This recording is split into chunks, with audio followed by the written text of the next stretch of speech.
Okay, so we're with Tom Watabiki after locals, but this is his nationals deck. Yeah. How'd you do at nationals? I came top 16. Top 16, well done.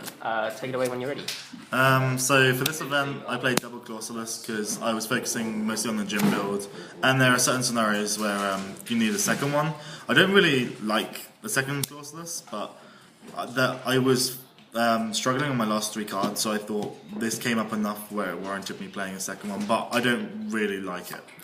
So double Brionac because you can only play double. One Trish because more than one Trish is actually terrible. Like I know a lot of people are actually going to double Trish, but I just don't think it's very good at all because you're just helping get more bricky hands.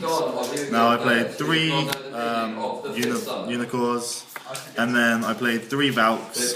This is something that I didn't really like because I'm focusing on the Djinn build. You don't really summon Valk as much, and you can easily get to Valk. But this is, and it attributes to bricky hands. But it was again like Clausolas, one of the other cards where I didn't want to. I was struggling with my last 3 cards, and I just thought, well, I'll put another one of these in because it has a lot more utility than me playing other cards. Then double Shurit, everyone should know that by now. Now, because I was playing Scolding build, I played the Armageddon Knight engine, which is 1 Armageddon Knight, 1 Farfar, and 1 Djinn.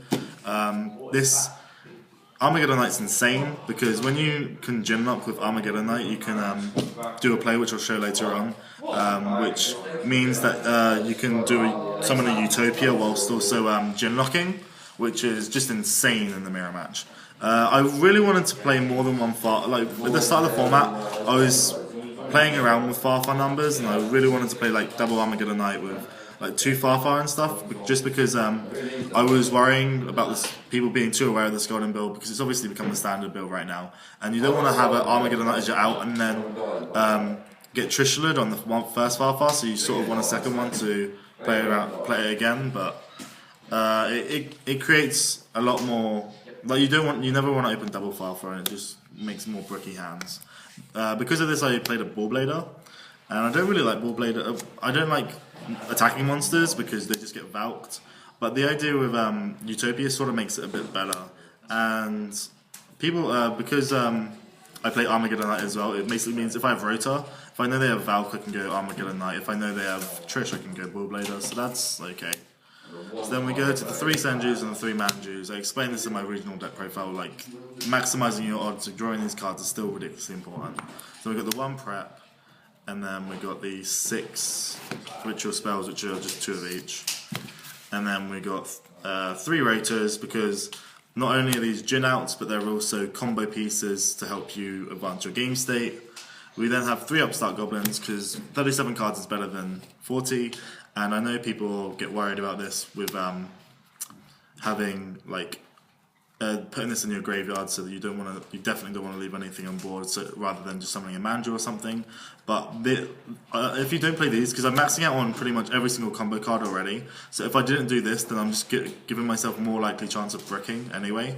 So I might as well play the 3 Upstarts, so that in the overall point of my game plan, I'm just going to be bricking much less than everyone else. And then 1 Book of Eclipse. This is basically just another out for for outing Djinn. It has applications against Shadow. It's not the best application against Shadow because if they have Sinister Shadow games or something, but it was decent. It was it was effectively my 40th card along with the Valk and the Clausolas, and it worked out. So I was happy with it. And then I played 3 Scolding because this card is actually insane. Like it's not just even for the Djinn luck. Like the amount of times I played this against other things, and it was just. I just felt so comfortable doing my plays because you're back with this, and it just makes sure that your plays go through. I just love Scolding. I love when I first read that card, I just love that card in general. So, do you want me to go side deck or extra deck first? Whichever. So I'll go extra deck, and it's 2 Heralds and Street Quasar, Exciton, Lavalval Chain, and double Emeral. Never really done double Lavalval Chain. I know people said it's relevant, but I just never did it, and I felt like everything else came up more. A Diamond Direwolf, an Abyss Dweller, Gagaga Cowboy, a Rhapsody and Berserk. It was standard on Nats weekend, but I was doing this, and yeah, it was pretty good. I won quite a few shadow games by making this and then making this on top of it, and like it's just insane. And then the Utopia. So basically, the idea is that you can do Lavalval Scolding, Kaleidoscope, a Unicore, and an Armageddon Knight. So basically, it's like a 4-card combo, but like because everything's searchable really. The idea is so you can go Armageddon Knight, dump in the Djinn, and then you can do this for this. So then you can search out so that you can make the Djinn lock already because you already have the Djinn in graveyard and you'll get searching the last piece. Standard Djinn. But so it basically means that I have the Djinn lock with a Scolding and I still have these 2 cards. So a relevant play with this is you can then make a Utopia because it basically means like I can stall out their DD Warlord and their Warbladers without having to waste Valks because people go, oh well, you can just Valk their monster. But like you can't argue the Trish play because although it may happen sometimes, it's not going to happen every time because it's still hard to make ritual summons when you have a board on board because you can't search ritual spells from your graveyard and everything. So having a Utopia means I have a guy on board that can be a Valkyrus for the next 2 turns, and not only that, it's a guy that's then going to be able to create pressure, force their Valks, and be able to get rid of their Djinn out without having to like use too many more resources. So with that in mind, like, it was just insane, and I did it a couple of times. It was really good. And then the final card was a giant hand. Like, I borrowed this off my friend Zach again. It was good. I won a couple of games with it. I didn't get to summon against the Tellarknights, which is the main reason why you use giant hand in Nekroz. But oh well, I still won the Tellarknight matchup, so it was cool. So then my side deck was 2 Maxis against the Mirror match when you go second, and against the Tellarknights and against Burning Abyss is what you're setting against. So then 2 Denko, everyone should know this, it's insane. The second Book of Eclipse, this was basically just always when I go against the Mirror match, because I didn't have many cards decided in the Mirror match because I'm already focusing so much on the Mirror match regardless anyway. So then 3 MSTs because Floodgates are a massive problem.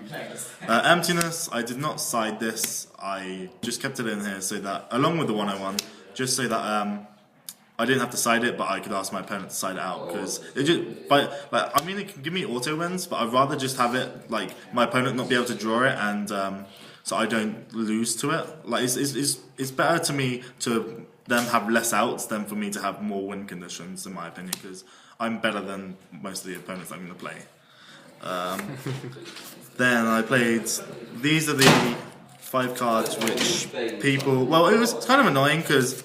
I had these. I've been playing these for a while. Well, not these 2, but like I've been playing these 3 for a while, and now they got a lot of highlight at the 150th, which is kind of annoying. Which is one of the reasons why I'm doing this deck profile because I want to keep them hidden for Euros. But so these 3 basically because they're blowouts against all your non-mirror matches because people don't expect them, and they just blow out the games. And if they're not winning, like they can be floodgating me, but it gives me more turns so that I can draw my outs without me having to worry about bricking and everything. And yeah, if they can't win with their monsters, then I'm still in for winning the game basically. And then 2 Malcats, which was the nuts. And I know a bunch of people now online are starting to test it, and they're realizing how good it is. Like I did it. I faced a Clifford player and I Malcatted for 7. I think it was. Like it was brutal. He literally just scooped as soon as he saw the Malcat. It was that brutal. Apart from that, I don't think there's anything else that I really need to mention. I think everything else is pretty much standard, I guess. I take you're not going to tell us any expected changes for Euros? No, definitely not. You've taken out the Gauzes. Yes. What was the reasoning behind taking them out? Gauze became very underwhelming. I think it's partly to do with people playing multiple Trishulas now. I don't know. As it played on, because people becoming better with the mirror match. Like when I was doing it before, people sucked with Nekroz, so it was easy to beat people. And those sort of cards are like really good against people that suck. And then on top of that, it was really good against like Yosenju's. And like Yosenju's got like a lot more playability at Nationals. But with me playing these 5 trap cards that I was playing, I already increased the my outs and me having a better matchup against Yosenju anyway, so I didn't really feel as worried about those sort of decks. Alright, so and you've made top cut today at locals. Yeah. Did you go EXO? Are there any hard matchups for the deck at all? I mean, it's just every single time you get shadowed and they mistake you and stuff. That kind of sucks. But apart from that, it's Alright, fine. well, best of luck at Euros, and you. thanks for the deck list. Cheers.